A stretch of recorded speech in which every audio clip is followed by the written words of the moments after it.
அப்போ நம்ம இன்னைக்கு தொடர்ந்து கலாத்தி 4ஆம் அதிகாரத்தில் வாசிக்கிறோம். இப்போ கலாத்தி 4ஆம் அதிகாரத்தில் கடைசி பகுதி தான் 21ஆம் வருஷத்திலிருந்து தான் அந்த சம்பவத்தை பவுல் வந்துட்டு என்ன அழகா ஒப்பிட்டு காட்டுகிறார் அப்படின்றத நான் உங்களுக்கு சொல்லணும்னு ஆசைப்பட்டேன். ஆனா அதை மாத்திரம் நீ சொல்ல போறது இல்லை. பழைய ஏற்பாட்டுக்கும் புதிய ஏற்பாட்டுக்கும் ஒப்பனையாய் ஹாகாரையும் சாராளையும் பவுல் சொல்லக்கூடிய அந்த கம்பேரிட்டிவ் எக்ஸாம்பிள்ஸ், அலிகரிக்கல் எக்ஸாம்பிள், அதை பத்தி நான் அதை பத்தி மட்டும் தான் சொல்லணும்னு ஆசைப்பட்டேன். ஆனா ஒரு ஆசீர்வாதம் ஒரு வார்த்தையும் சொல்லி நம்ம அதுக்குள்ள போகலாம். சரியா? என்ன ஆசீர்வாதம் அப்படின்னா, விசுவாசத்தால் நீதிமான் ஆக்கப்பட்டவர்கள் வெறும் நீதிமான்களை மாத்திரமல்ல, அவர்கள் தேவனுக்கு பிள்ளைகளாக மாறுகிறார்கள். எப்படி மாறுறாங்க? விசுவாசத்தால் நீதிமான் ஆகிறவன் மட்டும்தான் ஆண்டவருக்கு பிள்ளைகளாக மாறுகிறான். இப்ப இந்த பிள்ளைகள் பத்தி வாசிக்கும் பொழுது, இவன் ஃபர்ஸ்ட் நம்ம அடிமையா இருந்தோம், இப்ப பிள்ளை ஆயிட்டோம். இங்க பவுல் அழகா ஒரு காரியத்தை எக்ஸ்ட்ராவா சொல்றாரு. பிள்ளை ஆயிட்டுன்றது உண்மை, பிள்ளை ஆனனால நீ பிள்ளையாக போறது இல்ல. பிள்ளை ஆனால் நீ குழந்தைய போல இருந்தாலும் நீ இன்னும் அடிமையானவனுக்கு அடிமையா இருக்கிற. வளர்ந்து வரும்பொழுது அந்த அடிமைத்தனத்திலிருந்து முழுமையாய் விடுதலை ஆகி பிள்ளைன்ற உணர்வுக்குள்ள வருகிற. ராமின் சொல்லுவோமா? ரைட், உங்களுக்கு புரியலன்னு நினைக்கிறேன். நம்ம இன்னைக்கு வாசிக்கும் போது உங்களுக்கு இன்னும் பெட்டரா புரிய ஆரம்பிக்கும். எப்படின்னா, சரி வாசிக்கலாமே, வாசிங்க. கலாத்தியர் 4ஆம் அதிகாரம் முதல்ல இருந்து வாசிக்கலாம். சரியா? பின்னும் நான் சொல்லுகிறது என்னவெனில், சுதந்திரவாளியானவன் எல்லாவற்றுக்கும் எஜமானாய் இருந்தும் அவன் சிறு பிள்ளையாய் இருக்கும் காலம் அளவும் அவனுக்கும் அடிமையானவனுக்கும் வித்தியாசம் இல்லை. என்ன இல்ல வித்தியாசம்? இப்ப கவனி. எதனால கிறிஸ்து இயேசுக்குள்ள வளரணும் வளரணும் வளரணும் நான் சொல்லிக்கிட்டு இருக்கேன்னா, கிறிஸ்து இயேசுக்குள்ள நீ குழந்தையா இருந்தாலும் நீ அடிமைதான். புரியுதா? இப்ப நல்லா கவனி. ரட்சிக்கப்பட்டேன், விசுவாசத்தால் நீதிமானாக்கப்பட்டேன், அப்பா பிதாவை என்று கூப்பிடக்கூட புத்திர சுவிகத்தை ஆவியை கொடுத்திருக்கிறார், நான் தேவனுடைய பிள்ளையா இருக்கிறேன், தேவன் எனக்கு தகப்பனா இருக்கிறார். இந்த ஸ்டேட்மெண்ட் எல்லா சபையிலும் மனப்படமா சொல்றாங்க. யாரு சொல்லல? எல்லாருமே சொல்றாங்க. இதை சொல்றனால அவங்க எல்லாருமே நிஜமா விடுதலையில வாழ்றாங்கன்னு அர்த்தமா? இல்ல, இந்த வார்த்தை நான் அப்பா பிதாவை என்று கூப்பிடக்கூடிய புத்திர சுவித ஆவியை கர்த்தர் கொடுத்திருக்கிறார். 2 தீமோத்தேயு 1:7 கர்த்தர் நமக்கு பயமுள்ள ஆவியை தரல, அன்பும் பலமும் தெளிந்த புத்திகளை. இதை சொல்றனால இவன் வளர்ந்துட்டான்னு அர்த்தமா? இல்ல, கிடையாது. இப்ப நல்லா கவனி. இவன் பாவத்துக்கு அடிமையா இருந்தான். கவனிங்க, பாவத்துக்கு அடிமையா இருந்தான். இயேசுவை விசுவாசித்தான், விசுவாசத்தால் நீதிமானாக்கப்பட்டான், பாவத்தில் விடுதலையாக்கப்பட்டான், ஆண்டவருக்கு பிள்ளை ஆயிட்டான். ரைட்டு, பிள்ளை ஆயிட்டனால இப்ப சுதந்திரவாளியா அப்படின்னு கேட்டா ஆமா. எதன் அடிப்படையில் கேட்டா, பரலோகம் போறது மட்டும் சுதந்திரவாளி. பூமியில வாழும் பொழுது சுதந்திரவாளியா வாழ்றான்னு கேட்டா இல்ல. பூமியில வாழும்போது இவன் அப்பாவுக்கு பிள்ளையாயாச்சு. ஆனா சத்தியம் புரியாம இன்னும் குழந்தையாவே இருக்கிறபடினால இவன் உலகத்துல நிறைய காரியங்களுக்கு அடிமையா இருக்கிறான். உலக பாரம்பரியத்துக்கு அடிமையா இருக்கிறான், உலக வழக்கங்களுக்கு அடிமையா இருக்கிறான், உலகத்தில் இருக்கிற மனிதர்களுக்கு அடிமையா இருக்கிறான். சில நேரங்கள்ல ரட்சிக்கப்பட்டது உண்மை, ஆனா இன்னும் ஒரு சில பாவத்தை விட்டு வெளியே வர முடியாம இன்னும் அடிமையாவே இருக்கிறான். இப்ப ரட்சிக்கப்பட்டது உண்மையா? ஆமா உண்மை. இவன் தேவனுடைய பிள்ளையானது உண்மையா? ஆமா உண்மை. இவன் செத்தா பரலோகம் போவானா? ஆமா போயிடுவான். ஆனா சுதந்திரவாளியா பூமியில வாழ்றானா? இல்ல. உண்மையாவே தேவனுடைய பிள்ளை இன்னும் அடிமையாக வாழ்ந்துட்டு இருக்கான். உலகத்துக்கு ஒத்த வேஷம் தரிக்காம இருக்க முடியல, உலகத்தில் இருக்கிற மனிதர்களை பிரியப்படுத்தாம இருக்க முடியல. கர்த்தருடைய வார்த்தை புரியாததான் காரணமே, கிறிஸ்து இயேசுக்குள்ள வளராததான் காரணமே. இப்ப இங்க முதல் வசனம் வாசிங்க பாப்போம். என்ன சொல்றாரு? பின்னும் நான் சொல்லுகிறது என்னவெனில், சுதந்திரவாளியானவன் எல்லாவற்றிற்கும் எஜமானனாய் இருந்தும் அவன் சிறு பிள்ளையாய் இருக்கும் காலம் அளவும் அவனுக்கும் அடிமையானவனுக்கும் வித்தியாசம் இல்லை. யாருக்கு வித்தியாசம் இல்லை? சுதந்திரவாளிக்கும் அடிமையானவனுக்கும். எப்போ? 30 வயசு ஆயிட்ட பிறகா? ஒரு எக்ஸாம்பிள் பாருங்களேன். இப்போ நட்டாஷா வீட்டில் இருக்கிறா, நான் வீட்டில் வந்துட்டு எனக்கு ஹெல்ப்பர், இப்போ சங்கீதா வந்து எங்கள் வீட்டில் ஹெல்ப்பர். ஒரு எக்ஸாம்பிளாக சொல்கிற கோச்சிக் கூட, சரியா? இப்போ நான் ஒரு 2000 வருஷத்துக்கு முன்னாடி பழைய காலத்தில் வாழ்கிறோம். அந்த காலத்தில் அடிமைகள் இருந்தாங்க. நான் மார்க்கெட்டில் போய் காசு கொடுத்து சங்கீதா அடிமையை வாங்கி வீட்டில் வச்சிருக்கிறேன். சரியா? இப்போ நல்லா கவனி. இப்போ யார் என் பிள்ளை? சங்கீதா என் பிள்ளையா இல்லை லிடியா நட்டாஷா என் பிள்ளையா? ரைட்டா? ரைட். இப்போ கவனி. இப்போ யார் இதில் பெரியவங்க? அவங்களா? இப்போ நான் வீட்டை விட்டு நான் வெளியே போகும்போது என் பிள்ளைக்கு பொறுப்பை கொடுத்துட்டு போவேனா இல்லை அடிமைக்கு பொறுப்பை கொடுத்துட்டு போவேனா? காரணம், என் பிள்ளையா இருந்தாலும் இன்னும் வளரல. அடிமையா இருந்தாலும் அடிமைத்தனத்துல நான் சொல்றது அதுதான் பவுலிங்க சொல்றாரு. தப்பா எடுத்துக்க. 2000 வருஷத்துக்கு முன்னாடி மார்க்கெட்ல போய் காசு கொடுத்து அடிமை வித்து வாங்குவாங்க. அந்த ஒரு பழக்கம் இருந்துச்சு. அதனால தான் அந்த எக்ஸாம்பிள் பவுல் எழுதியிருக்காரு. இனி அடிமைத்தனம் இல்லவே இல்லை. ராமன் சொல்லுங்களேன். இன்னைக்கு மனிதர்களுக்குள்ளவே எந்த ஒரு அடிமையும் கிடையாது. இன்னைக்கு ஸ்லேவ் மார்க்கெட், நம்ம காய்கறி மார்க்கெட், இந்த ஃப்ரைடே மார்க்கெட்ல சந்தைலாம் அந்த மாதிரி அந்த காலத்துல ஸ்லேவ் மார்க்கெட் இருந்தது. இன்னைக்கு ஸ்லேவ் மார்க்கெட்லாம் இல்லை. ரைட்டா? ஆமா. அப்போ இனி கிறிஸ்து இயேசுக்குள்ள ரட்சிக்கப்பட்டு சுதந்திரவாளின்னு பட்டம் இருக்கு. ஆனா வளர்ச்சி இல்லாத காரணத்தால உலகத்தில் இருக்கிற பலவிதமான காரியங்களுக்கு இன்னும் அடிமையா தான் வாழ்ந்துட்டு இருக்கான். ஆமா, ஆமாவே இல்லையா? வாசிக்கலாம். தகப்பன் குறித்த காலம் வரைக்கும் காரியக்காரருக்கும் வீட்டு விசாரணைக்காரருக்கும் கீழ்ப்படிந்திருக்கிறான். கவனிங்க, இப்ப கவனிங்க. தகப்பன் குறித்த காலம் வரைக்கும் அப்படின்னா வளர்ற வரைக்கும், எப்படிதானே? நான் உங்களுக்கு சொன்ன எக்ஸாம்பிள் வச்சு யோசிச்சு பார்த்தா வளர்ற வரைக்கும் அப்படிதான் இருக்கு. சார் இப்படி நல்லா கவனிங்க. இப்போ ஒரு 8 வயசு என் பிள்ளைகளுக்கு 8 வயசு, ஒரு 10 வயசு ஆனாலும் கூட கண்டிப்பா மேற்பார்வையாளர் வேற ஒருத்தர். 10 வயசுல சமையல் செய்யறா, கேஸ் கரெக்ட் ஆன் பண்ணி ஆஃப் பண்ண தெரியுது, பயங்கர பொறுப்பா இருக்கிறா, கதவை லாக் பண்ணிட்டு தேதால் கூப்பிட்டா திறக்கவே மாட்டா. என் பிள்ளை வந்துட்டு செம்ம மெச்சூர்டா இருக்கிறா. இப்ப சொல்லுங்க, யாரு என் வீட்டுல யாருன்னா ஒருத்தர் வச்சுட்டு போனா? அப்போ வளர்ச்சின்றது வயதின் அடிப்படையில் வரப்போறது இல்ல, சத்தியத்தின் அடிப்படையில் வரப்போகுது, அறிவின் அடிப்படையில் வளர்ச்சி வரப்போகுது. கரெக்டா? அறிவின் அடிப்படையில் வளர்ச்சி வரப்போகுது, வயதின் அடிப்படையில் இல்ல. அனுபவத்தில் இல்ல ஒருத்த மூத்த ஊழியக்காரன் சொல்றது. சத்தியத்தை அறிகிற அறிவின் நிமித்தமா தான் ஒருத்த மூத்த ஊழியனா இருக்க முடியும். மூத்த ஊழியர்னு யார் தெரியுமா? வயசானவர் கிடையாது. யாருக்கு அதிகமாய் சத்தியம் புரிந்து எந்த ஒரு சூழ்நிலையா இருந்தாலும் கர்த்தருடைய வார்த்தையின் அடிப்படையில் சரியான தீர்வையோ சரியான ஆலோசனையை யாரால கொடுக்க முடியுமோ அவன் மூத்த ஊழியன். ராமன் சொல்லுங்களேன். அல்லேலூயா. இப்ப இங்க கலாத்தியர்ல பார்க்கும் பொழுது தகப்பன் குறித்த காலம் வரைக்கும் அவன் காரியக்காரருக்கும் வீட்டு விசாரணைக்காரருக்கும் கீழ்பட்டிருக்கிறான். இப்ப தகப்பன் குறித்த காலம் என்ன தெரியுமா? இப்ப தொடர்ந்து வாசிக்கும் போது தெரியும். எப்படின்னா குறித்த காலம் நீங்க எதை சொல்லப்பட்டிருக்கு தெரியுமா? இப்ப கவனிங்க. கலாத்திய சபை மக்கள் என்ன மாதிரியான சபை மக்கள் அப்படின்னா, யூதர்கள் இருந்து இயேசுவை ஏற்றுக்கொண்ட சபை ஆட்கள், யூத பின்னணியில் இருந்து இயேசுவை விசுவாசித்த சபை மக்கள். ரைட்டா? இப்ப இந்த யூதர்களுக்கு குறித்த காலத்தை தேவன் வைத்திருந்தார். என்ன காலம் தெரியுமா? இயேசு கன்னி மரியாள் வயிற்றில் பிறந்து வளர்ந்து மரித்து உயிர் தெழுவது. இதுதான் அவங்களுக்கு என்று குறிக்கப்பட்டிருந்த ஒரு காலம். சரியா? இப்ப இயேசு வந்த பிறகு நம்ம போன வாரம் வாசிச்சோம் பார்த்தீங்கன்னா, கலாத்தியர் 3ஆம் அதிகாரத்துல நியாயப்பிரமாணம் கிறிஸ்து இயேசுவில் கொண்டு செல்கிற உபாத்தியாக இருக்கிறது. கிறிஸ்துவுக்குள் வந்த பிறகு நம்ம எதற்கு கீழ்பட்டவர்கள் அல்ல? நியாயப்பிரமாணத்துக்கு உபாத்தி கீழ்பட்டவர்கள் அல்ல. அப்ப நல்லா குறித்த காலத்தில், குறித்த காலம் வரைக்கும் அவன் காரியக்காரருக்கும் வீட்டு விசாரணைக்காரருக்கும் கீழ்பட்டிருக்கிறான். அப்படியே நாமும் சிறு பிள்ளையா இருந்த காலத்தில் இவ்வுலகத்தின் வழிபாடுகளுக்கும், கவனிச்சிங்களா, எதுக்கு அடிமைப்பட்டவர்களா இருக்கிறோம்? உலகத்தின் வழிபாடுகளுக்கு அடிமைப்பட்டவர்களா இருக்கிறோம். உலக வழக்கத்தின்படி பிழைக்கிறவர்கள் போல நம்ம பிழைக்க கூடாது. மனிதனை பிரியப்படுத்தும்படியான காரியத்தை ஒருபோதும் செய்யக்கூடாது. நல்லா தெரிஞ்சுக்கோ.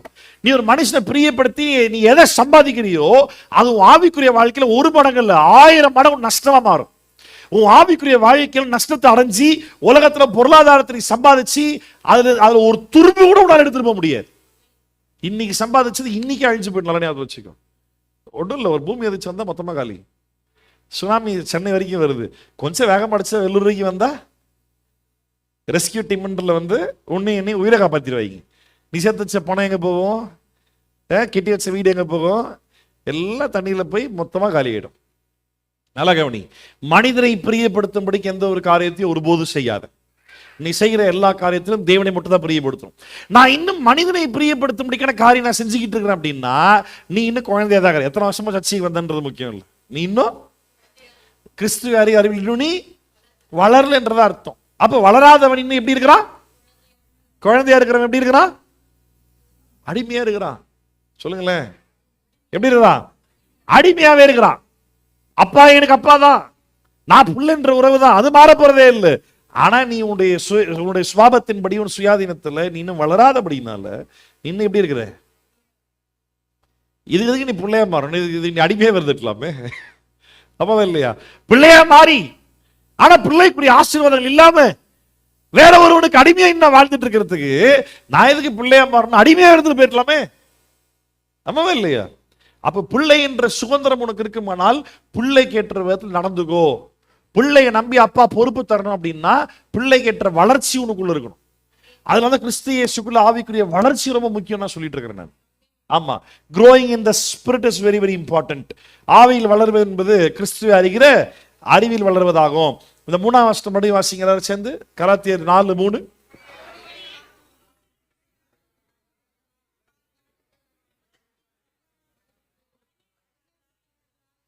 உலகத்தின் வழிபாடுகளுக்கு அடிமைப்பட்டவர்களா இருந்தோம். அதே போல கொலோசியர் 1ஆம் அதிகாரத்துக்கு வாங்க. கொலோசியர் 2ஆம் அதிகாரம். கொலோசியர் 2ஆம் அதிகாரத்துல இங்க கூட பவுல் ஒரு காரியத்தை சொல்லியிருப்பாரு.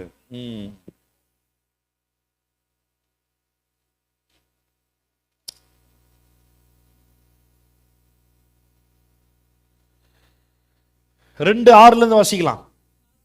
ஆகையால் நீங்கள் கர்த்தராகிய இயேசு கிறிஸ்துவை ஏற்றுக்கொண்டபடியே அவருக்குள் வேர் கொண்டவர்களாகவும் அவர் மேல் கட்டப்பட்டவர்களாகவும் அவருக்குள் நடந்து கொண்டு. கவனிச்சிங்களா? இங்க அந்த வார்த்தைகள் நல்லா கவனிங்க.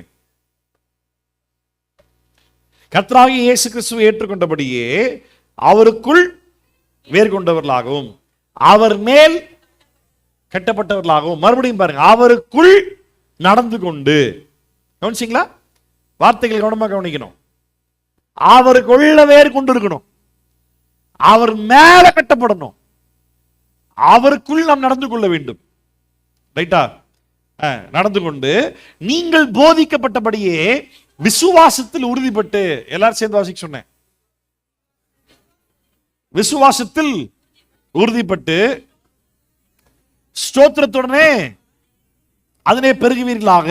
அப்புறம் லௌகீக ஞானத்தினாலும் மாயமான தந்திரத்தினாலும் ஒருவனும் உங்களை கொள்ளை கொண்டு போகாதபடிக்கு எச்சரிக்கையாயிருங்கள். அது மனுஷரின் பாரம்பரிய நியாயத்தையும் உலக வழிபாடுகளையும் பற்றினதே அல்லாமல் கிறிஸ்துவை பற்றினது அல்ல. அப்ப நல்ல கவனி, உலகத்தில் இருக்கிற ஒருவன் உலகத்துக்கு ஏதுவான காரியத்துல உன்னை கொள்ளை கொண்டு போகாதபடிக்கு எச்சரிக்கையாயிரு. ஒரு ஆபீஸ்ல வேலை செய்யறியா, கட்டாயத்து நிமித்தமா விக்கிரகத்துக்கு எதுவான காரியம் செய்ய சொல்றனா செய்யாது. இல்ல கிறிஸ்தவனா இருக்கிறியா, கிறிஸ்தவ பாரம்பரியத்தை வேற ஒரு கிறிஸ்தவன்ற ஃப்ரெண்ட்ன்ற பேர்ல உங்களை இம்போஸ் பண்றானா போகாது. நம்ம யாரையும் பிரியப்படுத்த கூடாது. பண்டிகைகளும் சரி, மாத பிறப்புகளும் சரி, ஓய்வு நாட்களும் சரி வேண்டாம். நாம் அதுக்கு உட்பட்டவர் அல்ல. அடிமையானவன் அதுக்கு உட்பட்டு இருந்தான். அடிமையா இருந்தபடினால இவன் எந்த ஊர்ல போய் செட்டில் ஆனாலும் பஸ்கா பண்டிகைக்கு திருப்பி அவன் ஊருக்கு வந்துதான் ஆகணும். கட்டல. ஆமென். ஆமா, அடிமைன்ற காரணத்தால கொடுக்கப்பட்ட கட்டளைகளுக்கு கண்டிப்பா கீழ்ப்படிச்சுதான் ஆகணும். நீங்க நான் அடிமை இல்ல, நமக்கு எந்த கட்டளைகளும் இல்ல. கிறிஸ்து இயேசுக்குள்ள சுதந்திரமாய் தேவன் நம்மளை வைத்திருக்கிறார். நல்ல சொல்லுங்களேன். அப்ப சுதந்திரம்னு சொல்லும் பொழுது கட்டளைகளே இல்லாம ஏனோதானன்ற வாழ்ற வாழ்க்கை இல்லை. இப்ப நம்ம கட்டளை இல்லை, நமக்கு ஒரு மாதிரி இருக்கு. இயேசுதான் நம்ம மாதிரி. அவருக்குள்ள இருக்கிறபடினால், அவர் நமக்குள்ள இருக்கிறபடினால அவருக்குள்ள வேறு கொண்டு வளரணும், அவர் மேல கட்டப்படணும், அவருக்குள்ளாகவே நடந்து கொள்ளணும். அல்லேலூயா சொல்லுங்க. அல்லேலூயா. தொடர்ந்து வாசிப்போம். ஏனென்றால் தேவத்துவத்தின் பரிபூர்ணம் எல்லாம் சரீர பிரகாரமாக அவருக்குள் வாசமாய் இருக்கிறது. யாருக்குள்ள? இயேசு கிறிஸ்துக்குள்ள வாசமாய் இருக்கு. தொடர்ந்து வாசிங்க. மேலும் கொலோசியர் 2 வாசிக்கிறோம். கொலோசியர் 2 வாசிட்டு இருக்கோம். கொலோசியர் 2ஆம் அதிகாரம் 10 இருந்து வாசிக்கிறோம். கண்டினியூ பண்ணலாம். மேலும் சகல துரைத்தனங்களுக்கும் அதிகாரத்திற்கும் தலைவராய் இருக்கிற அவருக்குள் நீங்கள் பரிபூர்ணம் உள்ளவர்களாய் இருக்கிறீர்கள். நல்ல கவனி. என்ன பாருங்களேன், ஆண்டவர் சிலுவையில் உனக்காய் சகலத்தையும் செய்து முடித்தார். அவர் விசுவாசிக்கிறவர்கள் அவர் என்ன செய்து முடிச்சாரோ அதுக்குள்ள பரிபூர்ணமா வந்துட்டீங்க. டவுட்டே கிடையாது. இப்ப எந்த பரிபூர்ணத்துக்குள்ள நீ இருக்கிறியோ அதே பரிபூர்ணத்திலே வாழ முயற்சி பண்ணு. ஏன் மத்தோட பிரியப்படுத்தணும்? இப்ப எங்க ப்ராப்ளம் ஆரம்பிக்கும்? நம்ம எந்த விசுவாசத்தை விட்டுட்டு வெளியே வந்து இயேசு விசுவாசிக்க ஆரம்பிச்சோமோ, இப்ப அதே விட்டுட்டு வந்த விசுவாசத்துல சொந்தக்காரன்ற பேர் நிறைய பேர் இருந்துட்டே இருப்பான். ரைட்டா? வீடு கட்டினா அதுக்கு ஒரு இல்ல இனாகரேஷன் தப்பு இல்லை. வீட்டை டெடிகேட் பண்றது, ஆண்டவருக்கு இல்லை பிரதிஷ்டை பண்றது, அதுக்கேற்ற ஒரு சடங்காச்சாரிகள் ட்ரெடிஷன் வச்சிருப்பாங்க இல்ல, அதுக்கேற்ற ஒரு சடங்காச்சாரிங்க. ஆமா, முதல்ல பூமி பூஜை பண்ணி அவன்பாங்க, இப்ப நம்ம நாட்டில் தான் பண்ண ஆரம்பிச்சிட்டாங்க. அவன் என்னெல்லாம் பண்றானோ அதே விஷயத்தை இவனும் பண்றான். ஆனா ஜெபம் பண்ற பேர்ல பண்ணுறான். பூமி பூஜை பண்ணுவான், இவன் முதல் செங்கல்கல்ல வைக்கிறேன்னு ஜெபம் பண்றது பாஸ்டர் கூப்பிடுவான். அவன் தளம் போடும்போதே வந்துட்டு ஆளை கூப்பிட்டு பூஜை போடுவாங்களா தளம் போடும்போது. அதுக்கு நம்ம நாட்டில் பாஸ்டர் தளம் போட போற ஜெபம் பண்ணுவாங்க பாஸ்டர் வருவான். இங்க வீட்டு வாசகால வைப்பான், நமக்கு பாஸ்டர் வீட்டு வாசகால ஜெபம் பண்ணுவாங்க பாஸ்டர்.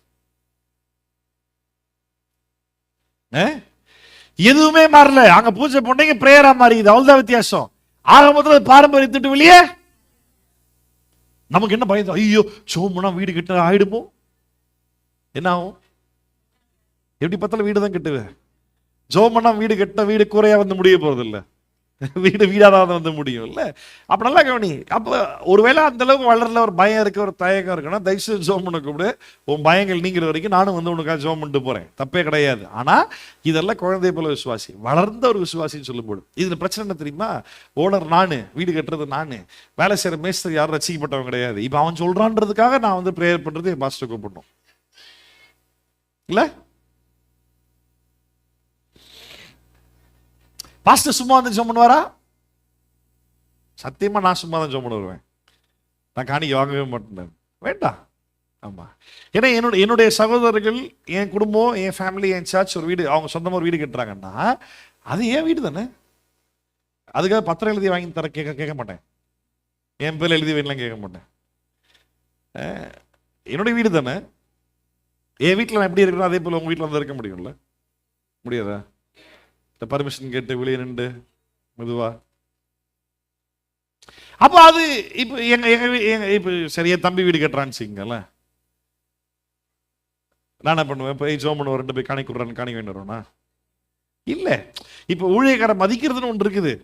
தேவைகள் சந்திக்கப்படணும், காணிக்கைகள் கொடுக்கணும். அது ஒரு வாய்ப்பா பயன்படுத்தி காணிக்கை கொடுக்குறீங்க, நல்லது, தப்பு ஒன்றும் கிடையாது. நான் தவறா சொல்ல வரல. ஆனா அந்த பாரம்பரியத்துக்குள்ள மாட்டிக்க கூடாதுன்ற நான். என்னுடைய சகோதரர்கள் ஒரு வீடு கட்டுறான் அப்படின்னா நானாவே வந்து ஜெபம் பண்ண போறேன். அந்த வீடை வீடு கட்டி முடிச்சிட்ட பிறகு வீட்டை மொத்தமாக ஆண்டு பிரதிஷ்டை பண்ண போறோம், தப்பே இல்லை. ராமேன் சொல்லுங்களேன். ஆமா, இந்த மாதிரி பாருங்களேன், எல்லாத்தையும் சொல்லி எல்லாத்தையுமே ஒன்று வச்சுக்கிட்டே இருப்போம். நம்ம கல்யாண தலை தீபாவளி, இங்க தலை கிறிஸ்மஸ் தெரியாதா? இருக்குது தலை கிறிஸ்மஸ் இல்ல. கல்யாண பொண்ணு முழுகாம ஆயிடுச்சு, என்ன பண்ணுவாங்க? சீமந்தம் பண்ணுவாங்க. நம்ம என்ன பண்ணுவோம்? பிரேயர் மீட்டிங் வைப்போம் இல்ல. ஆமா, பொண்ணு வயசுக்கு வந்துச்சு, என்ன பண்ணுவோம்?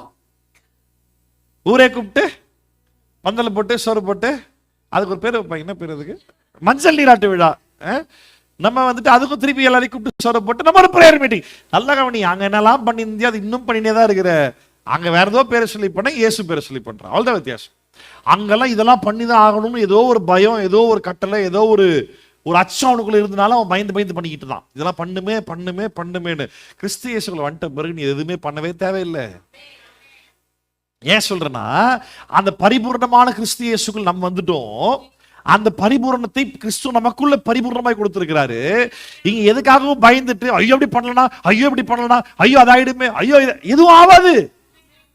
அதை தாண்டி ஏதோ ஒரு விஷயம் நடக்குது அப்படின்னா நீ அதை பண்ணாலும் பண்ணலாம், அது அப்படிதான் நடந்திருக்கும். உலகத்துல இயல்பா அது எல்லாமே நடக்கிறது தான். நம்ம நாட்டில் உடனே நீ பாஸ்டர் விட்டு ஜெபம் பண்ணியா? பண்ணல, அதான் அப்படி ஆயிடுச்சு உனக்கு.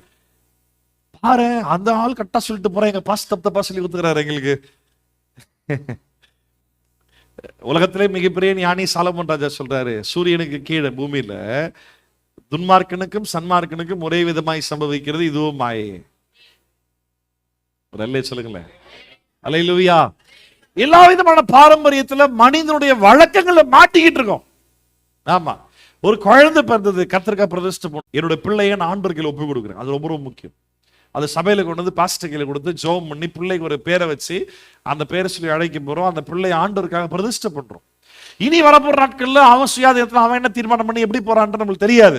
ஆனா நம்மளால முடிஞ்ச அளவுக்கு பிரதிஷ்டை பண்ண நாள்ல இருந்து அவனுடைய தீர்மானத்தின்படி அவன் வாழ்க்கையில தீர்மானம் எடுக்க, அவனுடைய சுயாதீனத்தின்படி அவன் தீர்மானம் எடுக்க போற நாட்கள் வயது வரும் வரைக்கும் நம்ம ஆண்டவரை பத்தி சொல்லி கொடுத்துதான் வளர்க்க போறோம். இது என் ஃபேமிலி, நான் குடும்பத்து தலைவர், என்னுடைய ஃபேமிலி இப்படித்தான் இருக்கணும், நான் வச்சிருக்க ரூல்ஸ். என் பிள்ளைங்க இப்படித்தான் இருக்கணும், என் மனைவி இப்படித்தான் இருக்கணும், இந்த சத்தியத்தில் நான் வாழணும், ஜெபிச்சு தான் ஆகணும், பைபிள் படிச்சு தான் ஆகணும். இது என் பிள்ளைகளுக்கு நான் கொடுக்கக்கூடிய ட்ரைனிங். நம்ம உடனே பாஸ்டர் வந்து பாரம்பரியம் இல்லைன்ட்டாரு, எல்லாரும் ஜெபம் பண்றாங்க, அப்ப நாங்க ஜெபிக்க மாட்டோம்னு போயிடாது. ஆமா, பைபிள் வாசிக்கிறது பாரம்பரியம் போயிடாது. சர்ச்சைக்கு வர்றது பாரம்பரியம், நான் சர்ச்சைக்கு வர மாட்டேன், அப்படி இல்லை. நல்லா கவனி, எது பாரம்பரியம் தெரியுமா? காரணமே இல்லாமல், நல்ல கவனி, எது பாரம்பரியம், எது மனித வழக்கங்கள், எது traditions of the humans, tradition of men, எது பாரம்பரியம் அப்படின்னு கேட்டீங்கன்னா, ஒரு காரியம் செய்யறோம், ஏன் செய்யறோன்ற கேள்வியே இல்லாம நீ செஞ்சீங்கன்னா அது பேர் பாரம்பரியம். இது ஒரு விஷயம் செய்யறோம், ஏன் செய்யணும் தெரியாது, ஆனா கண்டிப்பா செய்யணும். ரைட்டா? அதுதான் பாரம்பரியம். நம்ம எப்படி தப்பா எடுத்துக்கூடாது தெரியுமா? ஒரு காரியத்தை ரெகுலரா செஞ்சுக்கிட்டே இருந்தா பாரம்பரியம் அப்படின்னு. டெய்லி பல்லு தேய்க்கிறது பாரம்பரியமா? டெய்லி நான் பல்லு தேய்க்கிறேன், நான் இனிமேல் பல்லே தேய்க்க போறது இல்லை அப்படின்னா பக்கத்துல ஒன்றும் வர முடியாது. டெய்லி குளிக்கிறேன், இது பாரம்பரியம், இன்னும் குளிக்க போறது இல்லை, பாரம்பரியத்தை வெளியே வட்டுன்னு சொல்ல முடியுமா? என்ன காத்திருந்தேன், அடுத்து ஒன்று சொல்ல போறீங்க, பயங்கரமா இருக்கும். ஆமா, டெய்லி ட்ரெஸ் போடுற பாரம்பரியம், இனிமேல் ட்ரெஸ்ஸே போட மாட்டேன், கர்த்தர் விடுதலை செய்தாருன்னு சொல்லுவியா? அப்படியே வெளியே வந்தா உன்னை போலீஸ் அரெஸ்ட் பண்ணி தூக்கின்னு போய் பாகாயத்தை அட்மிட் பண்ணுவாங்க. எது ஆயிட்டது இவனுக்கு அப்படின்ட்டு அட்மிட் பண்றான். அப்போ சரி, இன்னொன்னு பயங்கரமா சொல்ல போறேன். டெய்லி சாப்பிட்றேன், டெய்லி தண்ணி குடிக்கிறேன், பாரம்பரியத்துக்கு வெளியே வந்துட்டு சாப்பிடவே போறது இல்லை. அப்போ first of all we have to understand what is tradition of men. மனித பாரம்பரியங்கள் அப்படின்னா என்னன்றது முதல்ல புரிஞ்சுக்கணும். ஒரு காரியத்தை கண்டிப்பா செய்வோம், ஏன் செய்யறோன்றதுக்கு பதில் இருக்காது, ஆனா செஞ்சுதான் ஆகணும்ன்ற ஒரு கட்டாயத்தில் நம்மளை தள்ளி வச்சிருப்பாங்க. அதுதான் பாரம்பரியம். சபைக்கு வருவது பாரம்பரியமா? கண்டிப்பா கிடையாது. கர்த்தருடைய வார்த்தை நிறைவேற்றும், ஐக்கியத்தில் இருக்கும்படி கர்த்தர் சொல்லி இருக்கிறாரு. அதனால நம்ம ஐக்கியத்தில் எல்லாம் ஒன்னா கூடி வரோம். எல்லாமே சொல்ல மாட்டீங்க, ரைட்டா? ஐக்கியத்தில் ஒன்னா கூடி வரோம். இது பாரம்பரியம் கிடையாது. கர்த்தருடைய வார்த்தையின் மூலம் வாழ ட்ரை பண்றோம். இது பிரயோஜனம். நான் ஏன் சபைக்கு வரேன் தெரிஞ்சுதான் வரேன். இந்த ஐக்கியத்தோட நோக்கம் என்ன, ஆண்டவர் என்ன சொல்லியிருக்காருன்றது தெரிஞ்சபடினால நான் செய்யறேன். ஐக்கியத்தில் இருக்கிறபடினால எனக்கு கிடைக்கக்கூடிய நன்மைகள் என்னன்றதை தெரிஞ்சுதான் ஐக்கியத்தில் பங்கு கொள்றேன். இது பாரம்பரியம் கிடையாது. ஜெபிக்கிறேன் அப்படின்னா எனக்கு என் அப்பாவுக்கு எப்படி நான் பேசாம இருக்க முடியும், எப்படி ஆண்டவரை ஜெபிக்காம இருக்க முடியும்? அந்த ஒரு ரிலேஷன்ஷிப் இருக்குல்ல, அந்த பாண்டிங் இருக்குல்ல, ஆண்டவர் கிடையாது அந்த உறவு இருக்குல்ல, நான் எப்படி அவர்கிட்ட பேசாம இருக்க முடியும்? இது தெரிஞ்சுதான் ஜெபிக்கிறேன். நான் டெய்லி ஜெபிப்பேன், 1 மணி நேரம் ஜெபிப்பேன், எப்பெல்லாம் டைம் அப்பெல்லாம் நான் ஜெபிப்பேன். நான் அது பேர் பாரம்பரியம் கிடையாது. ஏன்னா I know the reason why I am doing that. நான் ஏன் செய்யறேன்ற காரணம் நல்லாவே தெரியும். நான் ஏன் செய்யறேன்றதை தெரிஞ்சு அர்த்தமுள்ள காரியமா இருந்தால் அது பாரம்பரியம் அல்ல. சரி, கொலோசியர் 2ஆம் அதிகாரம் தொடர்ந்து வாசிக்கலாம். மேலும் துரைத்தனங்களுக்கும் அதிகாரங்களுக்கும் தலைவராய் இருங்களேன். இன்னொரு பாரம்பரியத்தை சொல்லி முடிச்சிருக்கேன் உங்களுக்கு. நான் இன்னொரு பாரம்பரியம் அப்படின்னா சாவு இல்ல, சாவு. செத்துட்ட பிறகு என்ன பண்ணுவீங்க? பாடி வீட்டில் வச்சுக்குவீங்களா? சொல்லுங்க, என்ன பண்ணுவீங்க? அடக்கம் பண்றோம், எரிச்சிடும், ஏதோ ஒன்று பண்றோம் இல்ல. ஆமா, நம்ம கிறிஸ்தவத்துல அடக்கம்தான், புதைச்சுதான் ஆகணும். ஏன்னா உயிர் தழுவான்ல, புதைச்சுதான் ஆகணும். எரிக்கூடாது அப்படிலாம். அது எரிச்சாச்சு எப்படி அவன் உயிர் தழுவான்? ஆமா, இவன் எரிச்சிட்டான் அப்படின்னா ஆண்டவர் திருப்பி உயிர் தழ வைக்க முடியாது, அவருக்கு வல்லமை கம்மியாகுது இல்ல. புதைச்சாதான் உயிர் தழ வைக்க முடியும்ல. இதுல போட்டு பிடிவாதமா பிடிச்சிக்கிட்டு இல்ல, கிறிஸ்தவனா பெட்டி செஞ்சுதான் வச்சு, பெட்டியோல வச்சுதான் அடக்கம் பண்ணி, இன்னும் சாவறதுக்கு முன்னாடி அவனாவே கேட்ட மாதிரி என்ன பெட்டியில சடக்கம் பண்ற கடைசி ஆசைன்ற மாதிரி. ஆமா, அடக்கம் பண்ணிட்டு ஒரு சிலுவையாங்க, ஆமா சொருவீர், அது கல்லறை கேட்டிதான் ஆகணும். எங்க ஆட்சியா இருந்தாங்க, புதைச்சிட்டு வந்ததோட சரி, இனி வரைக்கும் பார்க்கல, இனி வரைக்கும் அந்த பக்கமே போகல. ஏன்னா அங்கேயும் ஆட்சியை உள்ளே படுத்துட்டு இருக்கிறாங்க. உள்ள போய் ஆட்சி கேக்குதா? ஆமா சரி. அப்புறம் இறந்த பிறகு சாவு முடிஞ்சிச்சு, அப்புறம் காரியம் எத்தனாவது நாள்? 7வது நாள், 9வது நாள், 16வது நாள். அது அவங்க ஏற்ற மாதிரி வச்சுக்குவாங்க. காரியம் நம்ம காரியம் நடத்த மாட்டோம். நாங்கள் கிறிஸ்தவர்கள், நாங்க என்ன பண்ணுவோம்? சோத்திர கட்டம் போனாங்க, சோத்திர கட்டம். நாங்க காரியம் நடத்த மாட்டோம், நாங்க ரசிக்க மாட்டோம். கிறிஸ்தவர்கள் இல்ல, சோத்திர கட்டம். எப்படின்னா இறந்துட்டாங்கன்ற அன்னைக்கு வந்து நச்சு அழுவுறது, ஊரே பார்த்து கவலை போடுச்சு, நம்பிக்கையே இல்லை போலுங்க, அவள்தான் முடிச்சு போலுங்க, பாவம் இப்படி விழுறாங்க பாரு. எங்களுக்கு ஒரு நம்பிக்கை உண்டு, மரித்தவன் இயேசு கிறிஸ்துவின் வருகையில ரட்சிக்கப்பட்டு சத்திருந்தானா உயிரோடு வருவான்.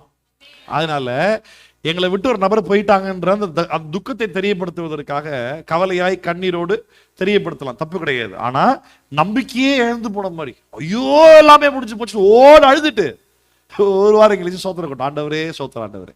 நீ இன்னைக்கு சோத்திரம் கொட்ட வச்சு இப்படி எங்கள் ஃபேமிலியில் இருந்து எங்கள் அப்பா எங்கள் அம்மா என் பிள்ளை உங்களோட டைமிங்கில் நீங்கள் என்ன பண்ணிட்டீங்க, எடுத்துக்கிட்டீங்க, உங்களுக்கு நன்றி ஆண்டவரே அப்படின்ட்டு சாவை முடிஞ்சு ஒரு வாரம் கழிச்சு நீ சோத்திர கூட்டம் வைக்கிறதா இருந்தா சாவை நீ என்ன பண்ணிருக்கூடாது, நீ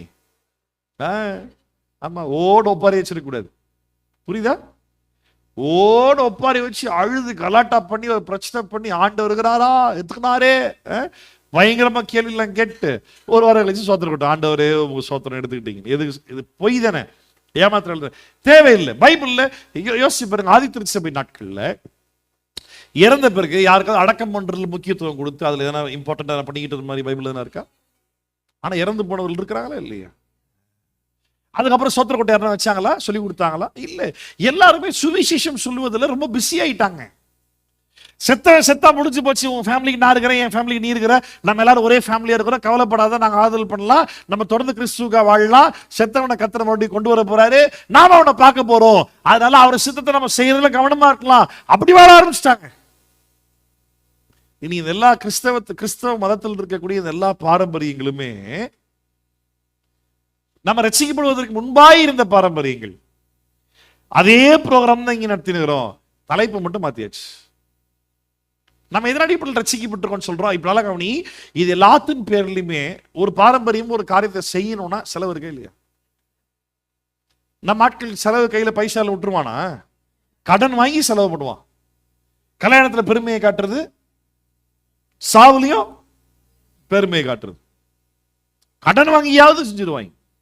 அதுக்கு ஒரு லாஜிக்கல் ஃபேலசின்னு சொல்லுவாங்க. லாஜிக்கா ஒரு நல்ல கரெக்டா சொல்ற மாதிரி ஒரு பொய், வாழ்ந்தாச்சு நல்ல மாதிரி எடுத்து போட்டு பண்ண செலவு பண்ண தப்பு இல்லை. என்ன நல்ல மாதிரி எடுத்து போடுறது? எப்படி எடுத்து போட்டாலும் திருப்பி அதே குழிக்குள் தானே போட போற. அப்ப இது எல்லாமே நல்ல கவனி, ரட்சிக்கப்பட்டது உண்மை, கர்த்தருடைய பிள்ளையானது உண்மை. ஆனா மனிதனுடைய வழக்கத்துக்குள்ளதான் இன்னும் வாழ்ந்துட்டு இருக்கிறோம். நம்ம இன்னும் குழந்தைகளாகவே இருக்கிறோம். இன்னும் சுயாதீனத்துக்குள்ள விடுதலையா சுதந்திரமா ஹாப்பியா இன்னொரு கிறிஸ்தவ வாழ்க்கைக்குள்ள இன்னும் வரவே இல்லை. ரைட்டா? அதுல என்னோட சர்ச் நான் சொல்ல மாட்டேன், நம்ம அப்படிதான் இருக்கிறோம். ஆமா, எங்க ஆட்சி இறந்தாங்க, என்ன பண்ண, பெருசா எந்த செலவு பண்ணல, பெருசா எந்த செலவுமே பண்ணல. ஆமா, இங்க வீட்டு வாசல்லே வச்சு ஒரு பாட்டை பாடணும், இல்ல ஞாபகம் இருக்க, வந்தீங்களா டெத்தெல்லாம் வந்தீங்களா, பாட்டு பாடணும், எடுத்துட்டு போய் குழியில போட்டு அடக்கம் பண்ணிடுச்சு, அவ்வளவுதான். எந்த பெருசா செலவெல்லாம் ஒன்றும் பண்ண கிடையாது. சோதர கொட்டை வச்சோமா? வைக்கல. உண்மையாவே எங்க ஆட்சி பரலோகம் போயிட்டான்னு எனக்கு தெரியும். ஏன்னா அவங்க வாழ்ந்த கிறிஸ்தவ வாழ்க்கையினுடைய கனிகளை நாங்கள் நேரில் பார்த்துருக்கிறோம்.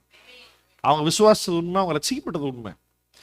வயதான நாட்கள், நான் சொல்றது 80-85 வயசு மேல ஆயிட்ட பிறகு கூட வீட்டுக்காரனா வந்தாங்கன்னா, பா ஏசு ஏத்துக்கிட்டேன்னு கேட்பாங்க. இல்லை அப்படின்னா சொல்லுவாங்க, அந்த விக்கிரத்தை கல்லு மண்ணெல்லாம் கும்பிடாத, ஏசுதான் உண்மையான தெய்வம், அவர் ஏத்து ரசிக்கப்படும் போதுலன்னு சொல்லுவாங்க. எப்போ 85 வயசு மேல ஆயிட்ட பிறகு சொல்லுவாங்க. ஆமா, இன்னைக்கு நம்ம சொல்றோமா? அவங்க உண்மையை ரசிக்கப்பட்டபடினால அவங்க பரலோகம் போயிட்டாங்கன்னு தெரியும். இந்த பாடி வச்சு நான் என்ன பண்ண போறேன்? அவன் வரும்பொழுது ஏசு அவங்களை கொண்டு வர போறாருன்னு எனக்கு தெரியும். நான் அவங்களை நேரில் பார்க்க போறேன். பார்த்தோன்னா ஆட்சியோட போய் கட்டி பிடிச்சிக்குவேனா? கிடையாது. ஏசுவோட கூட வரும்பொழுது நான் இயேசு பார்ப்பேன், ஆட்சி பார்ப்பேனா? அவ்வளவுதான். இது நிறைய பேருக்கு புரிய மாட்டேங்குது. பூமியில் இருக்கிற வரைக்கும் தான் சொந்தம், உறவு, மாமா மச்சான், புருஷன் பொண்டாட்டி, பிள்ளை, பாசம் எல்லாம் இந்த பூமியில் இந்த மாம்சத்தில் இருக்கிற வரைக்கும் தான். தாண்டி போயாச்சுன்னா எந்த உறவும் கிடையாது. ஆமென்.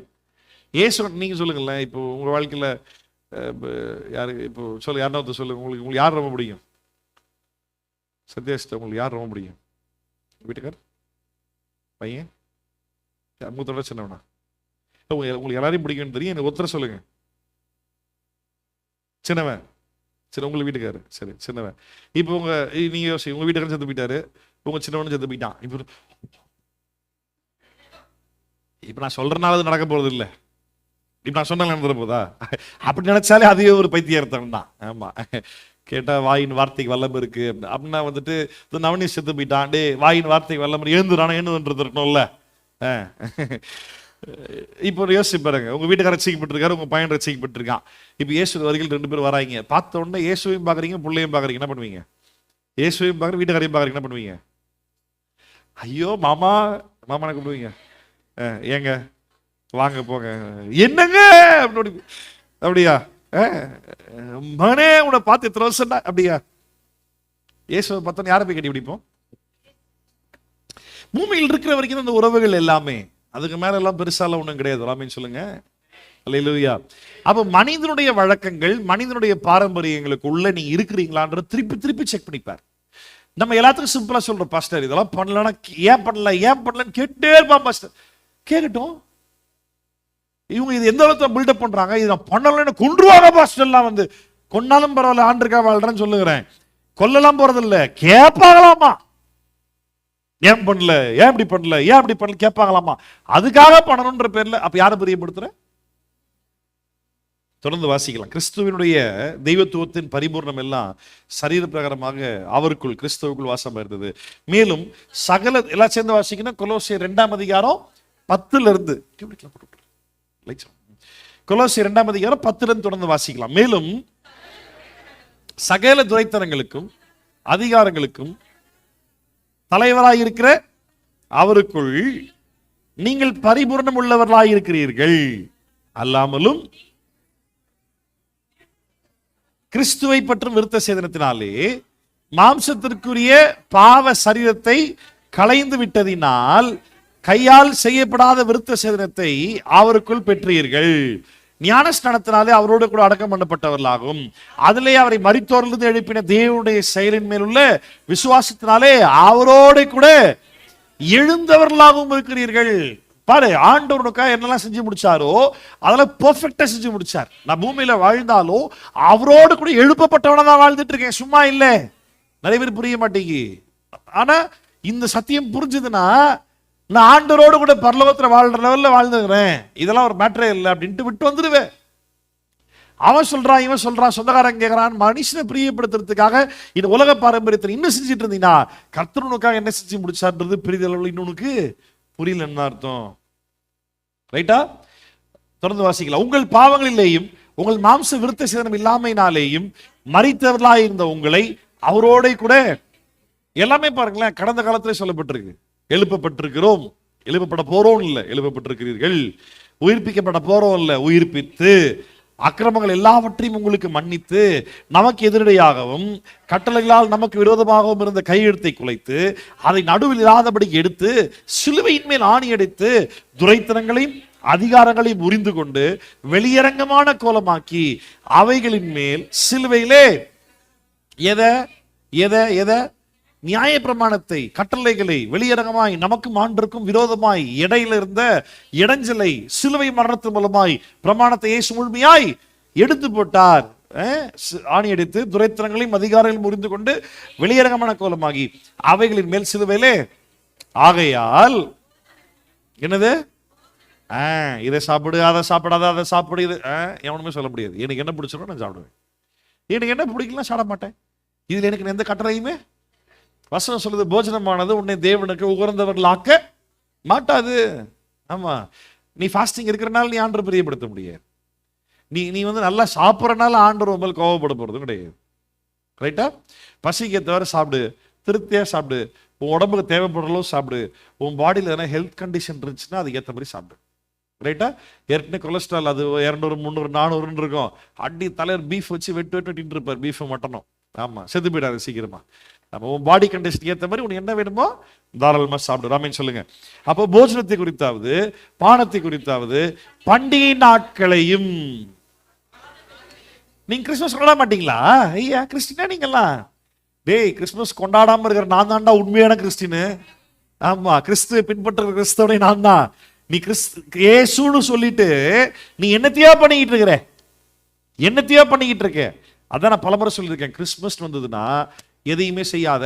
நம்ம ஆட்கள் நிறைய பேர் கேள்வி கேட்பாங்க, பாஸ்டர் எங்க பண்டிகைக்கு நாங்க உங்களுக்கு செய்யறோம், உங்க பண்டிகையை செய்ய மாட்டேன்னு சொந்தக்காரெல்லாம் கேள்வி கேட்கறான் பாஸ்டர்ல. அதுதான் வாய்ப்பு. நீ அவங்கிட்ட நான் ஏன் கொண்டாட மாட்டேன்னு சொல்ல போறேன். அதுதான் வாய்ப்பு சத்தியத்தையும் சுவிசேஷத்தையும் பேசுவதற்கு. அவனா வந்து கேள்வி கேட்கறான்.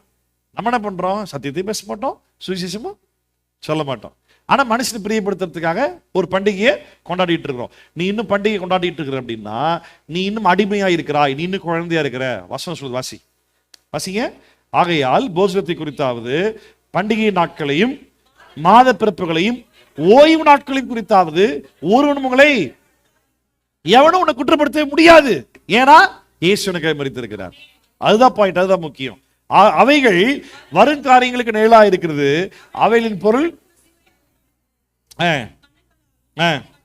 கட்டுகளாலும் உதவி பெற்று இணைக்கப்பட்டு தேவ வளர்ச்சியாய் வளர்ந்து இருக்கிற சரீரம் முழுவதையும் ஆதரிக்கிற தலையை பற்றி கொள்ளாமல், கவனி, இது எதை பற்றி பண்றா? கணக்களால் கட்டுக்களால், அப்படின்னா ஜாயிண்ட் மாதிரி சரீரமாகிய சபை ஒரு ஜாயிண்டா ஒரு ஆண்டவர் இணைத்து கட்டி வைத்திருக்கிறார். நம்ம எல்லாருமே சேர்ந்து யாரை பிடிச்சிக்கணும்? தலையாகிய அந்த தலையை பற்றி கொள்ளாமல் மாயமான தாழ்மையினாலும் தேவ தூதர்களுக்கு செய்யும் ஆராதனையிலும் விருப்பமுற்று காணாதவைகளிலே துடிவாய் நுழைந்து மாம்ச சிந்தையினாலே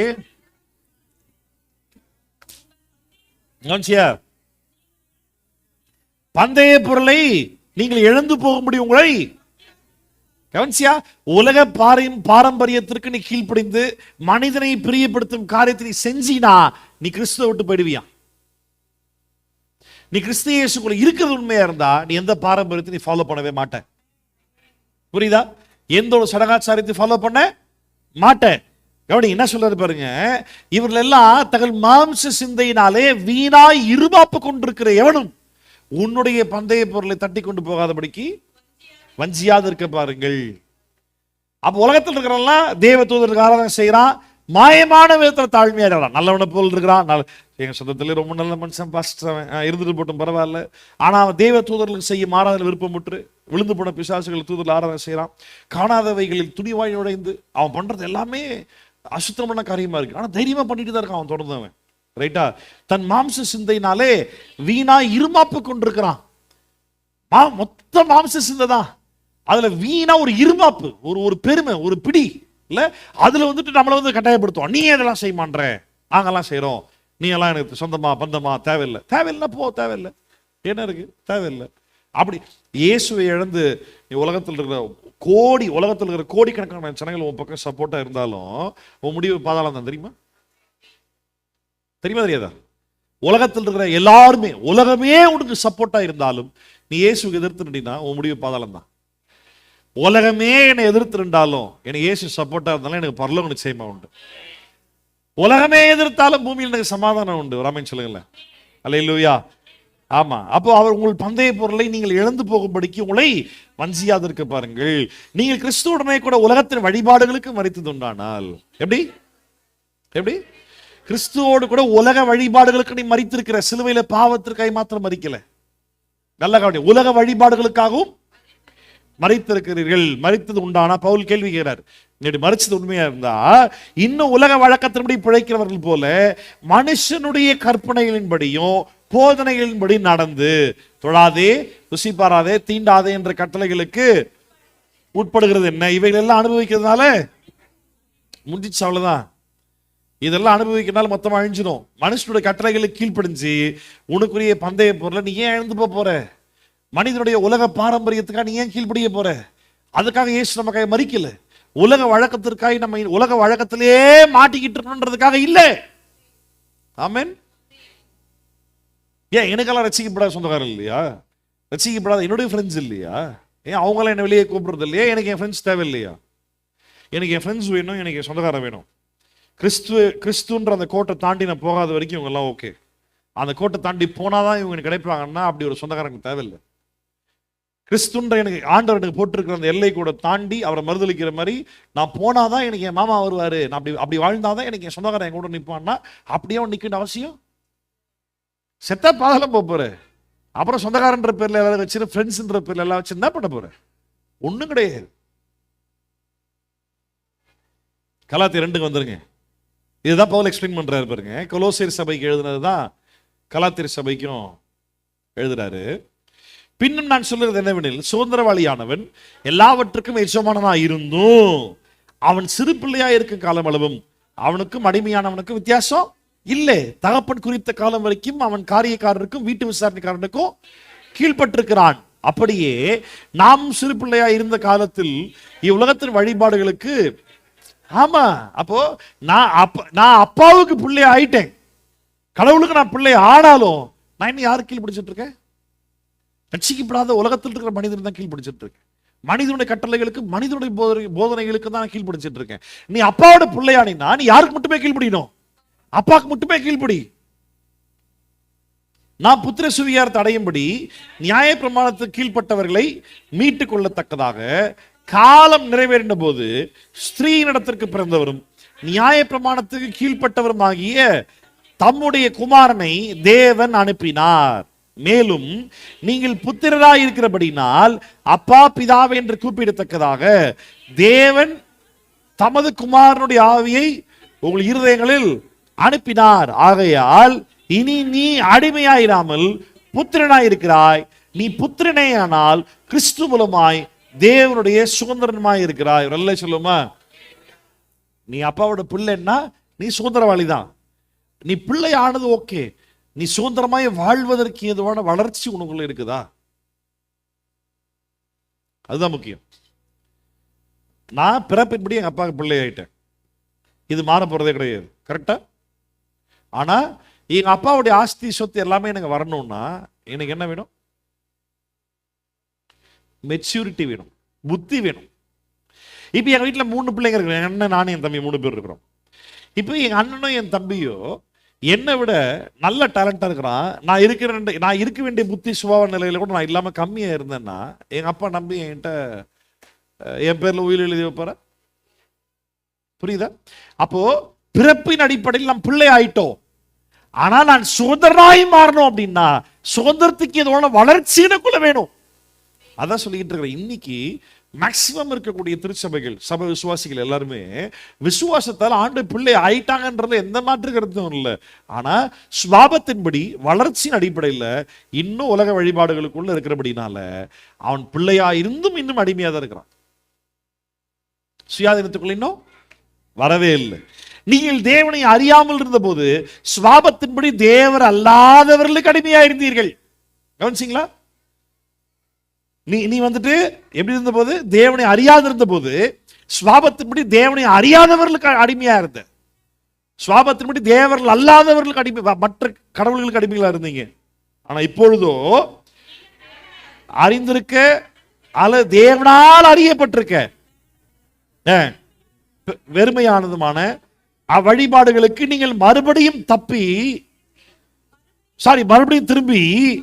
மறுபடியும் அவர்களுக்கு அடிமைப்படும்படி விரும்புகிறது எப்படி? எவ்வளவு தெளிவா வசனம் சொல்லுது பாரு. இன்னைக்கு ஆண்டவர் உன்கிட்ட பேசிக்கிட்டு இருக்காரு. இந்த வார்த்தை எனக்குள்ள பேசுதுன்றது உனக்கு உணர்வே அடையல அப்படின்னா உனக்கும் இயேசுவுக்கும் சம்பந்தமே இல்லை அப்படின்னா மரியாதை திரும்பி ரட்சிக்கப்படுறதுக்கு முயற்சி பண்ண. நான் தேவனை அறிந்திருக்க இல்லாட்டி தேவனால் அறியப்பட்டிருக்க. உலக வழக்கத்தின்படி எப்படி வாழ்வேன் நான்? அப்படி யாருக்கு மட்டுமே கீழ்ப்படிவேன்? நான் அறிந்து கொண்ட இயேசுவுக்கு கீழ்ப்படிவேன். இல்லை, என்னை அறிந்து கொண்ட இயேசுவுக்கு நான் கீழ்ப்படிவேன். கரெக்டா? இப்ப என்ன சொல்றாரு பாருங்க. தேவனை நீங்கள் இப்பொழுதோ நீங்கள் தேவனை அறிந்திருக்கிற அல்லது தேவனை அறியப்பட்டிருக்க பலனற்றதும் வெறுமையுமானதுமான அவ்வழிபாடுகளுக்கு நீங்கள் மறுபடியும் திரும்பி மறுபடியும் அவைகளுக்கு அடிமைப்படும்படி விரும்புகிறது எப்படி? நீ இயேசுக்குள்ள வந்தது உண்மைன்னா நீ சொந்தக்காரன் சொல்றான்ற பேர்ல எப்படா உலக வழிபாடு நீ போவ? நீ சொந்தக்காரன்ற பேர்ல இயேசு நீ மறுதளிக்கிற மாதிரி சொந்தக்காரன்ற பேர்ல ரட்சிக்கப்படாதவன் பேச்சனை கேட்டு அவன் சொல்ற முறைமையின்படி நீ வாழ்ந்துட்டு இருந்த அப்படின்னா அப்ப உனக்கு இயேசு என்ன சம்பந்தம் இருக்கு? ஒரு சம்பந்தம் இல்லை. பெத்த பிள்ளையா இருக்கட்டும் இல்ல பெத்த பெற்றோர்களா இருக்கட்டும், இருக்கிற நெருங்கிய உறவு இதுதான். அப்புறமா தான் மாமா மச்சான் எல்லாம், அதெல்லாம் அப்புறமா தான். பெத்த பிள்ளையும் பெற்ற பெற்றோர்களும் தான் சரீர சம்பந்தத்தில் ரொம்ப நெருங்கிய உறவு இந்த உலகத்தில். அவங்களாவே இருந்தாலும் பரவாயில்ல. யாருக்கு முதல்ல கீழ்ப்படியணும்? இயேசுக்கு முதல்ல கீழ்ப்படியணும். தொடர்ந்து வாசிக்கலாம். நாட்களையும் மாதங்களையும் காலங்களையும் வருஷங்களையும் பார்க்கிறீர்களே, நான் உங்களுக்கு பிரயாசப்பட்ட வீணாய் போயிற்றோ என்று உங்களை குறித்து இந்த பயம் எப்பவுமே எனக்கு இருக்குது. எவ்வளோ சொல்லி கொடுக்குறேன், எவ்வளோ சத்தியத்தை சொல்றேன், எவ்வளோ ஜெபிக்கிறேன், எவ்வளோ ஆசீர்வாதமான வார்த்தைகள் சொல்றேன், ஆனாலும் இன்னும் உலகத்தில் இருக்கிற மனுஷனுக்கு கீழ்ப்படிவாங்களே, வேஸ்ட் பண்றாங்களே, வீணா என்னோட செய்திகள்லாம் ஒருவேளை வீணா போதும் அப்படின்ற ஒரு கவலை ஒரு பக்கம் தான் இருக்குது. சகோதரரே, என்னை போல் ஆகுங்கள் என்று உங்களை வேண்டிக் கொள்ளுகிறேன். நான் என்னைக்காவது உங்களுக்கு போதிக்கிற காரியத்தை உங்களுக்கு மட்டும் சொல்லி கொடுத்துட்டு நான் வேற மாதிரி வாழ்றதை பார்த்துருக்கீங்களா? ஏதாவது ஒன்று என் மேலே நீங்கள், அது நான் பெரிய நீதிமன்றம் காட்டிக்கிறதுக்காக இல்லை, எனக்கு வசனம் புரியுது, நான் வாழ்கிறேன். நான் வாழாமல் உங்களுக்கு போதிக்கலை. என்னைக்காவது கிறிஸ்மஸ்க்கு நம்ம வீட்டில் ஸ்டார் தொங்க விட்டு பார்த்துருக்கீங்களா? எத்தனை வருஷமா சர்ச்சைக்கு வரீங்க சொல்லுங்களேன். நம்ம சர்ச் மேலேயோ இல்லை கீழே வீட்டு வாசல்லையோ எங்கேயாவது ஸ்டார் தொங்க விட்டு பார்த்துருக்கீங்களா? ஏதாவது ஒரு பாரம்பரியத்தை உலகத்தில் ஃபாலோ பண்ணி பார்த்துருக்கீங்களா? என்னை போல் ஆகுங்கள் என்று உங்களை வேண்டிக் கொள்ளுகிறேன், நானும் உங்களை போல் ஆனேனே, எனக்கு நீங்கள் அநியாயம் ஒன்றும் செய்யலை. எனக்கு பர்சனலாக நீங்கள் அந்த அநியாயமும் செய்யலை. ஆனால் வசனத்தின் மட்டும் நீங்கள் யாரும் வாழலை அப்படின்றது எனக்கு கஷ்டமாக தான் இருக்குது. இன்னும் நான் எல்லாரையும் சொல்லலை, ஒரு சில பேர் தான் சொல்கிறேன். உலக பாரம்பரியத்தை இன்னும் நீங்க ஃபாலோ பண்ற பத்தியா, நீ கிறிஸ்துவ மறுதலிக்கிறன்றது உங்களுக்கு இன்னும் மண்டைக்கு எட்டல. நீ பண்றது தப்புடா, அது ஆண்டு பிரியப்பட மாட்டாருன்னு சொல்லி உனக்குள்ள இருக்கிற ஆவியானவர் உங்ககிட்ட பேசாம அதை பேசல அப்படின்னா நீ எதன் அடிப்படையில் ரட்சிக்கப்பட்ட நீ சொல்லுகிற? சொல்லு. ஒரு நொடியில ஒரு இடத்துல ஒருத்தரை பிரியப்படுத்துற மாதிரி ஒரு காரியத்தை செய்கிறேன், உனக்குள்ள இருக்கிற ஆவியான நீ பண்றது தப்புன்றது உனக்கு பேசவே இல்லை. உனக்கு அந்த உணர்வே, அந்த அந்த சத்தம் காதலே கேட்கல, அந்த உணர்வே மண்டையிலே இல்லை உனக்கு. நீ எதன் அடிப்படையில் ரட்சிக்கப்பட்டிருக்கின்ற சொல்லு. உன் ரட்சிப்புக்கு என்ன கேரண்டி? நீ பரலோகம் போயிடுன்றது என்ன ஆதாரம்?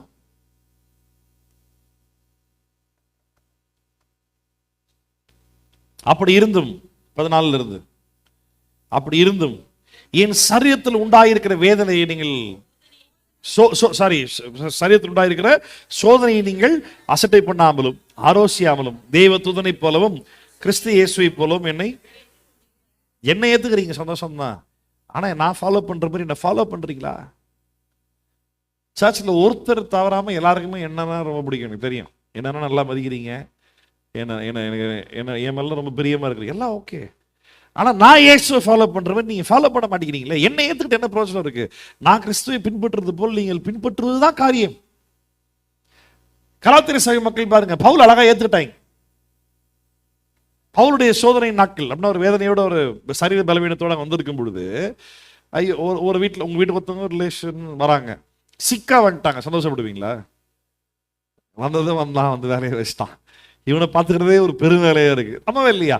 ஆனா பவுல் வந்துட்டு வேதனையோடு வரும் பொழுது, சோதனையோடு வரும் பொழுது தேவ தூதரனை போல பவுலை ஏற்றுக்கொண்டாங்களாம். அவங்க பவுலை ஏற்றுக்கொண்டதுல ஒரு குறையும் இல்லை. ஆனா பவுல் இயேசுவை பின்பற்றுறது போல இவங்க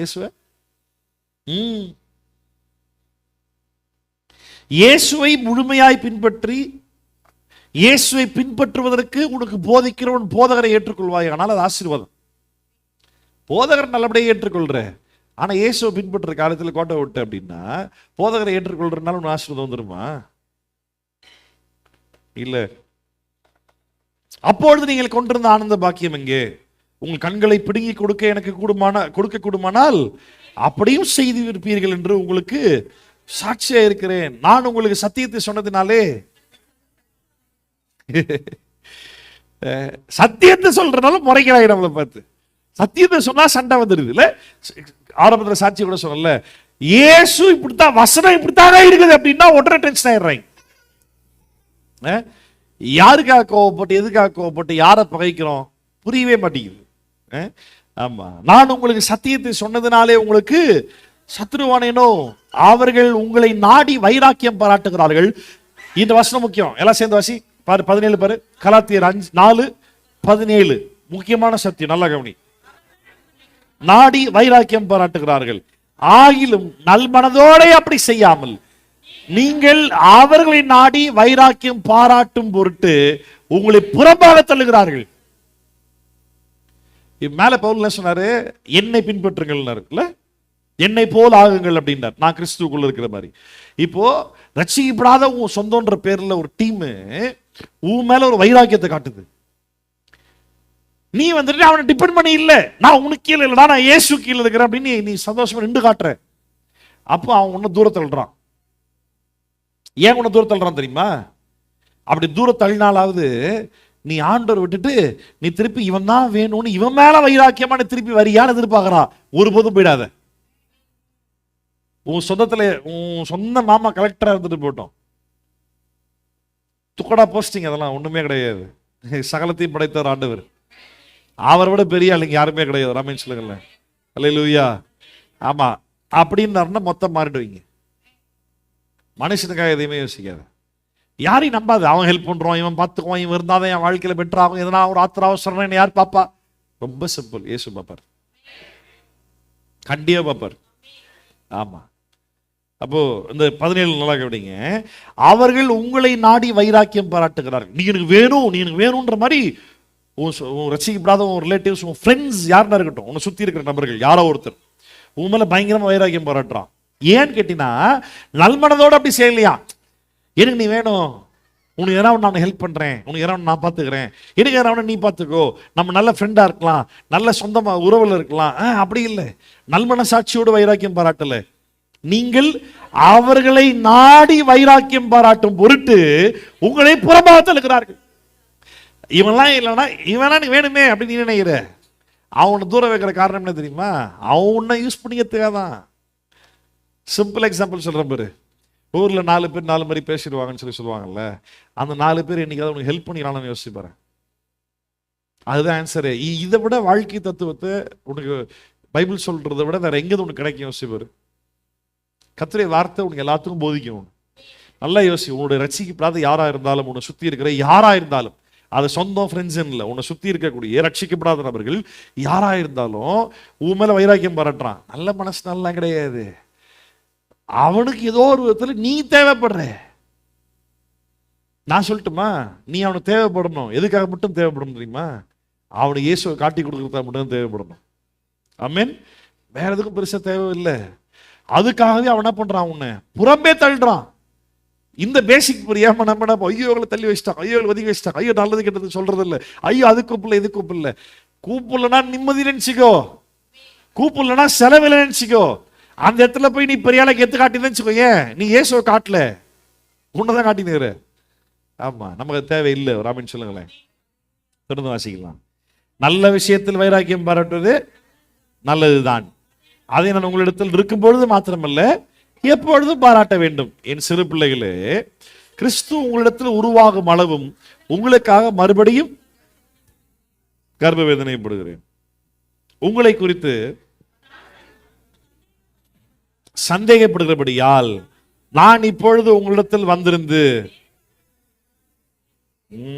நீங்க எல்லாம் கிறிஸ்துக்குள்ள இருக்கிறீங்களா அப்படின்றதுல இன்னும் கொஞ்சம் சந்தேகப்படுற, வேற மாதிரிதான் பேசணும் போலுங்க. நல்ல விஷயம், நல்லவராகி இயேசுவின் மேல் வைராக்கியம் பாராட்டுவது நல்லது.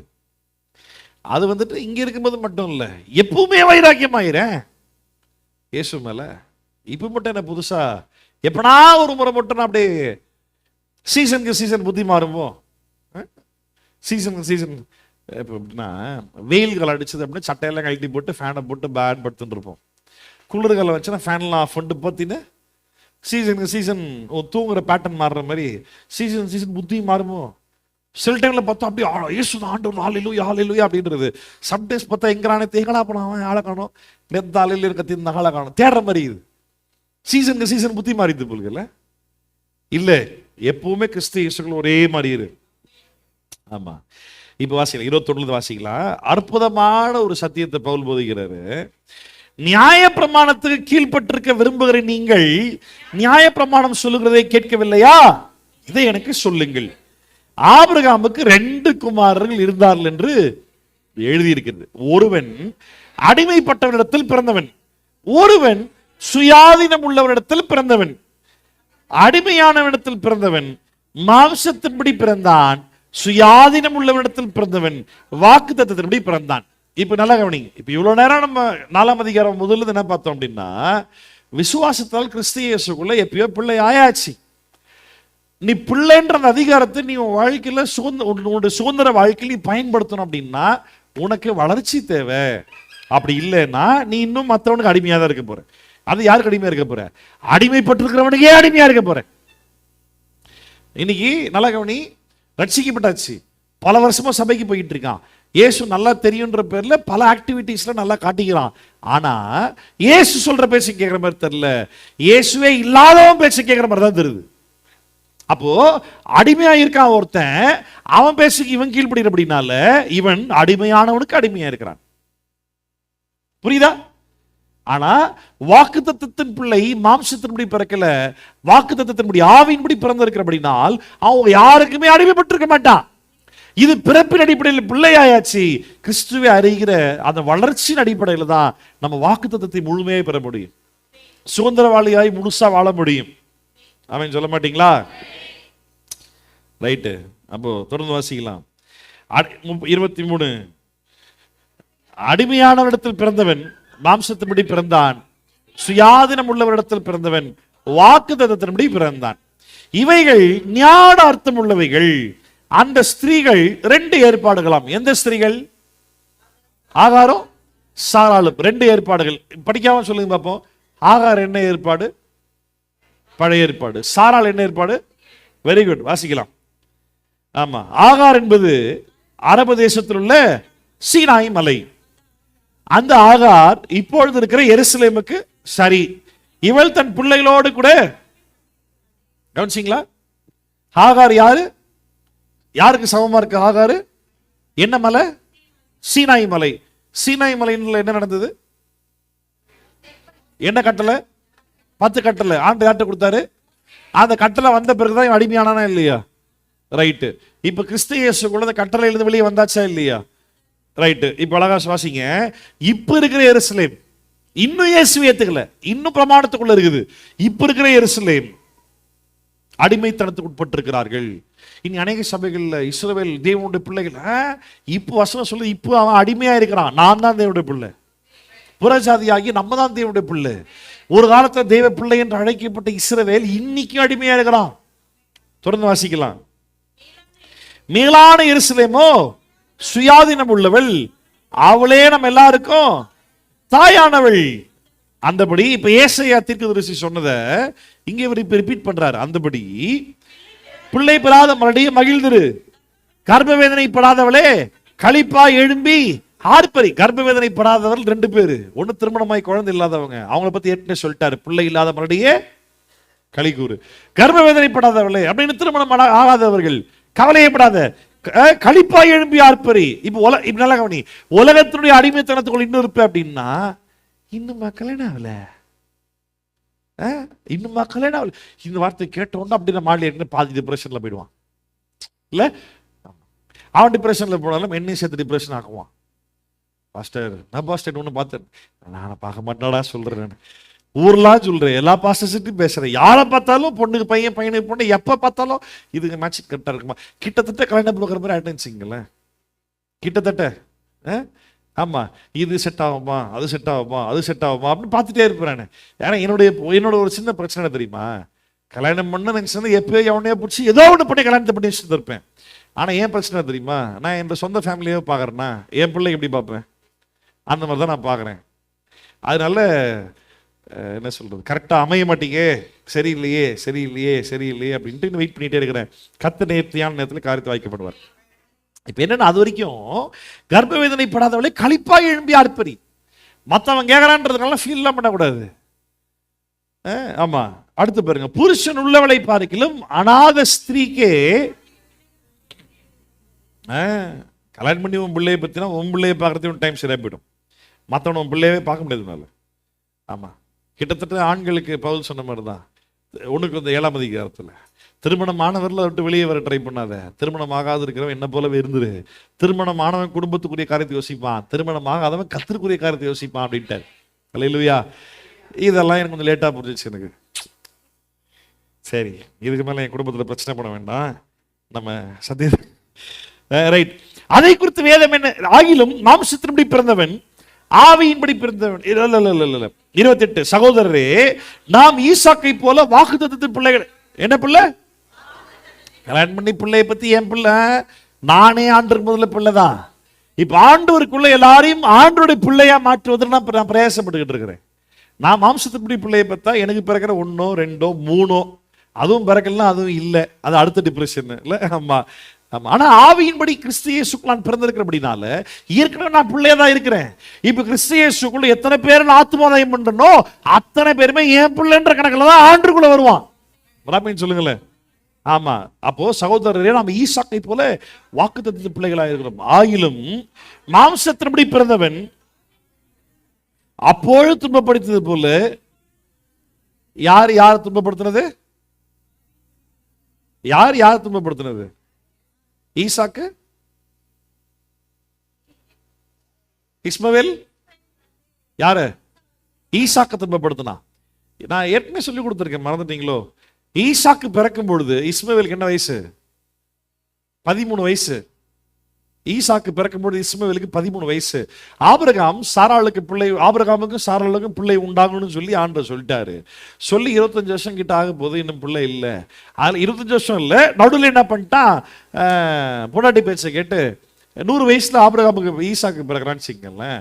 அப்போ வந்து இஸ்மவேலுக்கு 13 வயசு அப்படின்னா ஆகார்கிட்ட அப்போ ஆபிரகாம் பிள்ளை பத்து எத்தனை வயசுல? 87 வயசுல. நல்ல மேக்ஸ் படிக்கும். 87 வயசுல ஆபிரகாமுக்கு முதல்ல ஆண்டவர் தரிசனமாய் உனக்கு ஒரு பிள்ளை உண்டாகும்னு சொன்னது எத்தனை வயசுல? 75 வயசுல. 75 வயசுல 87 வயசுல பிள்ளையை பார்த்துக்கிட்டோம்னா இப்ப எத்தனை வருஷம் வெயிட் பண்ணிக்கிட்டு இருந்தான்? 75ல இருந்து 85, 87, 12 வருஷம் வெயிட் பண்ணா. 12 வருஷத்துக்கு மேலேயும் ஆபிரகாம் வெயிட் பண்ண ரெடி. ஆனா இப்ப யார் விடல? சொல்லுங்க, யார் விடல? சாராள் விடல. சாராள் என்ன பண்றா? இப்போ நமக்குன்னு ஒரு பிள்ளை கண்டிப்பா இல்லை, வேற கல்யாணம்லாம் இல்லை. அந்த காலத்தில் வந்துட்டு அடிமை இருக்கிற வீட்டு அடிமை. இப்போ அடிமைக்கு தனியாக கல்யாணம் பண்ணி கொடுத்து வாழ வைப்பாங்களா? இல்லை, அவன் அடிமை தான். அடிமையானவன் எல்லா விதத்துலையும் ஓனர் தான், சொந்தம். யாரும் கேள்வி கேட்கலாம், ஒரு அதிகாரமும் கிடையாது. அதனால அன்னைக்கு அடிமையானவர் இடத்துல பிள்ளை பெற்றுக்குவாங்க, பொன்னாட்டிக்கிட்டையும் பிள்ளை பெற்றுக்குவாங்க. அடிமைக்கு பிறந்த பிள்ளை அடிமைன்ற பேரில் வளரும், ஆனால் அப்பா இவராக இருப்பார். ஆனால் பிள்ளைன்ற பேரில் மனைவிக்கு பிறந்ததான் உண்மையான பிள்ளையா, சொத்து ஆஸ்தி பாசி எல்லாத்துலேயுமே உரிமை பங்கு அப்படி அந்த காலத்தில் இருந்தது. அந்த மாதிரி அந்த காலத்தில் இருந்துச்சு. சரியா? அப்போ யோசிச்சு பாருங்க, 12 வருஷம் ஆபிரகாம் காத்திருந்தான். அதுக்கப்புறம் சாராள் கிட்டத்தட்ட 10 வருஷம் காத்திருந்தான், விடுற மாதிரி தெரியல. அடுத்த வருஷம் 11வது வருஷம் யாரு? ஆகார் கிட்ட சேர்ந்து, ஆமா 13ஆம் வருஷத்துல ஒரு பிள்ளை பிறந்துருச்சு. சாரி, 27ஆம் வயசுல ஒரு பிள்ளை பிறந்துருச்சு. 87ல ரொம்ப ரோல் ஆகுதோ. 87வது வயசுல ஒரு பிள்ளை பிறந்துருச்சு. அப்புறம் இவன் தான் பிள்ளைன்னு சொல்லி நினைக்கிறான். ஆண்டவர் மறுபடியும் தரிசனமாகிறது ஆபிரகாமுக்கு. என் பிள்ளைகிறானே, அவெல்லாம் இல்லை, உன் மாம்சத்தின்படி உனக்கு பிறக்கிற பிள்ளை உன் பிள்ளையா இருப்பான் அப்படின்னு சொல்லி ஆண்டவர் சொல்லாரு. ஈசாக்கு பிறக்கலாம். ஈசாக்கு 100 வயசுல பிறக்கலாம். பிறக்கும் பொழுது ஏற்கனவே இஸ்மவேலுக்கு 13 வயசு. இப்ப ஈசாக்கு ஒரு 5 வயசு ஆச்சு. இப்ப இஸ்மவேலுக்கு என்ன வயசு? 18 வயசு. 18 வயசு. ஆமா, லித்திஸ் மாதிரி 18 வயசு. 5 வயசுல இருக்குதா? கிப்சன் மாதிரி 4 வயசு, 4-5 வச்சுக்கோங்க, அந்த வயசு. இப்ப யோசிச்சு பாருங்க, என்னதான் அடிமையா இருந்தாலும் யாரு? இஸ்மவேலு. அப்பாவை பத்தி யாருக்கு அதிகமா இப்போதைக்கு தெரியும்? அப்பாவோட வீடை பத்தி யாருக்கு அதிகமா தெரியும்? என்னதான் அடிமை கிட்ட பிறந்திருந்தாலும் இவன் இங்க இருக்கிற எல்லா வேலைக்காரனையும் வேலை வாங்கியிருப்பானோ, வாங்கியிருக்க மாட்டானா? பிள்ளை இல்லாதப்ப இவன் தான் பிள்ளை மாதிரி ஓவர் ஆக்டிங் இல்ல, பயங்கரமா இருந்திருப்பான். இப்போ உண்மையா பிள்ளை பிறந்துருச்சு. இப்போ இவன் விடுவானா? இப்போ இவன் வந்துட்டு ஈசாக்க போட்டு நோயின்னு பிரச்சனை பண்ணதுனால சாராள் பார்த்தா ஒர்க் அவுட் ஆகிற மாதிரி தெரியல. அடிமையானவளி அவளை என்ன பண்ற? போ சொல்லு, தேவையில்லை, நமக்கு என்ன ஆயிடுச்சு? பிள்ளை உண்டா இருக்கு. இப்போ இது யாருக்கு தெரியுமா இங்க பவுல் கம்பேர் பண்றாரு? ஆகார் என்பவள் பழைய ஏற்பாடு, பூமியில் இருக்க எருசலேமில் இருக்கிற சீனாய் மலை, அது இன்னைக்கு இருக்கக்கூடிய எருசலேம், அவ பழைய ஏற்பாடு, அவங்க எல்லாருமே அடிமைகள். சாராள் என்பவள் நம்ம எல்லாருக்கும் தாயானவள், அவள் சீனாய் மலை இல்ல, அவள் சியோன் மலை. அப்படின்னா பரலோகத்தை குறிக்குது. ராமன் சொல்லுங்களேன், தொடர்ந்து வாசிக்கலாம்.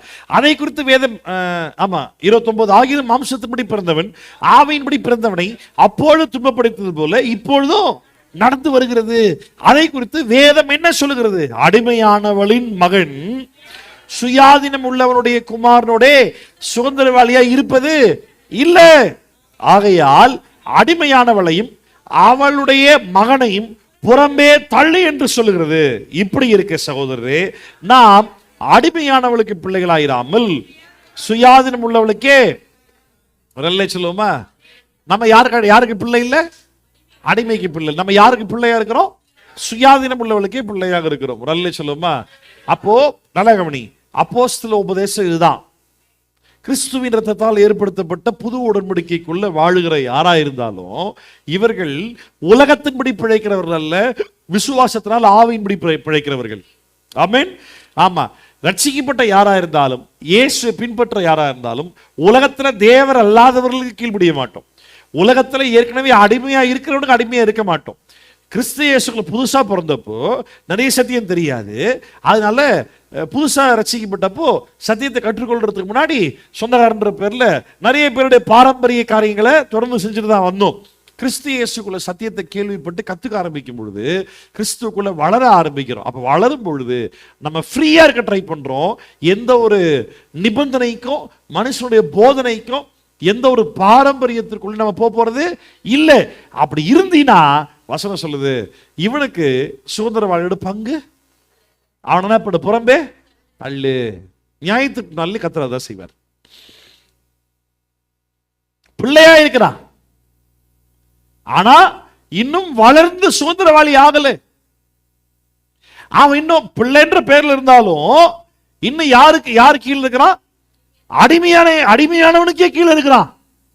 அடிமையானவனுக்கு கீழே இருக்கிறவனை யாரோடு சேர்க்காத, பிள்ளையோடு சேர்க்காத. ஏன் அப்படின்னா பிள்ளைக்கு வைத்திருக்கிற சுதந்திரம் அடிமையானவனுக்கு இல்ல. அவனை எப்படி சாராள் வந்துட்டு எப்படி இந்த அடிமையானவனையும் அடிமைக்கு உட்பட்டிருந்த ஆகாரையும் குடும்பத்தை விட்டு வெளியே தள்ளினது போல, அத பவுல் சொல்ல வேதம் என்ன சொல்லுகிறது? பழைய ஏற்பாட்டை தான் வாசிக்கிறோம். தள்ளினது போல இன்றைக்கும் நல்லா கவனிங்க, இன்னைக்கு இந்த அடிமைத்தனத்துக்குள்ள இருக்கிறவன் தான் பெரிய டீமா ஒன்னா சேர்ந்திருக்கிறான், பெரிய பில்டிங் எல்லாம் கட்டி இருக்கிறான். நியாய பிரமாணத்துக்கு உட்பட்டு இருந்தவன் சுயாதீனத்தில் இருந்த யார்? அடிமையா இருந்த ஈசாக்கு நியாய பிரமாணத்துக்குள்ள இருந்தவன் இந்த சுயாதீனம் உள்ள ஈசாக்கை அன்னைக்கு துன்பப்படுத்துறது போல இன்றைக்கும் ஆபிரகாம் காலத்துல யாருக்கும் நியாய பிரமாணம் கொடுக்கப்படல. நியாய பிரமாணம் அடிமைத்தனத்துக்கு உட்பட்டது.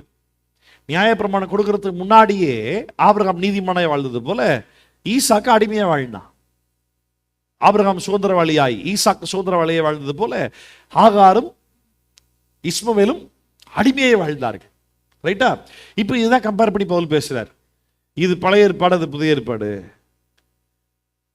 சாராள் வாக்குத்தத்தின் பிள்ளை புதிய ஏற்பாடு, ஆகார் இஸ்மவேல் அடிமைத்தனத்தின் பிள்ளை பழைய ஏற்பாடு. அது எருசலேம், இஸ்மவேல் சீயோன் மலை. சாராள் பரலோகம், சீயோன் சுதந்திரவாளி, சீயோன் மலை பரலோகம். பாமின்னு சொல்லுங்களேன். அவனை புறம்பே தள்ளுன்னு சொல்லி வசனம் சொல்லுது. ஆனா என்னன்னா அனுபவத்தின் அடிப்படையில் பார்த்தா இனி இவனு தான் நிறைய இருப்பாய். அடிமையானவன் வாக்குத்தத்தத்தின் பிள்ளையை அன்றைக்கு துன்பப்படுத்துறது போல இன்றைக்கும் நடந்து வருகிறது. ஆமா, நீ நியாய பிரமாணத்தை பின்பற்ற ஆட்கள் தான் நிறைய இருப்பாங்க, நிறைய இருப்பாங்க. கட்டளைகள் எல்லாத்துக்கும் ஒரு சில முறை வச்சிருப்பாங்க, எல்லாத்துக்கும் ஒரு சில முறைகள் சபையில் சர்ச் என்ற பேர்லயே வசனத்தில் இல்லாத முறைகளை பாரம்பரியங்களை சபையில ஏற்படுத்தி வச்சிருக்கிறாங்க. பண்டிகை நாட்கள்ல இருந்து ஞாயிற்றுக்கிழமை ஓய்வு நாள்னு சொல்றதுல இருந்து இல்லை ஒரு கல்யாணம் ஃபங்க்ஷன் அப்படின்னா அது இவ்வளோ போய் பாஸ்ட் இவ்வளோ கொடுத்துடணும், இதை பண்ணணும், இப்படி பண்ணணும், இந்த மாதிரிலாம் பண்ணணும், ஏகப்பட்ட முறைகள் வச்சிருக்கிறாங்க. இவங்க எல்லாருமே அடிமைத்தனத்தின் பிள்ளைகள் தான். கட்டாயத்தின் பேரில் ஏதோ ஒரு காரியத்தை செய்து கொண்டே இருக்கிறார்கள். நம்ம கட்டாயத்தின் பேரில் எதையுமே செய்யல. நம்ம விசுவாசத்தின் பேரில் ஆண்டவர் மேல் நம்பி இருக்கிறோம். நம்ம எந்த ஒரு நிபந்தனைக்கு உட்பட்டவர் அல்ல. இது இப்படித்தான் செய்யணும், அப்படித்தான் செய்யணும்லாம் இல்லை. ஒரே விஷயம் மட்டும் தான் கவனமா யோசிச்சு பார்க்கணும். ரூல்னு சொன்னா ஒரே ஒரு ரூல் மட்டும்தான். இது தேவனுக்கு பிரியமா இருக்குமா?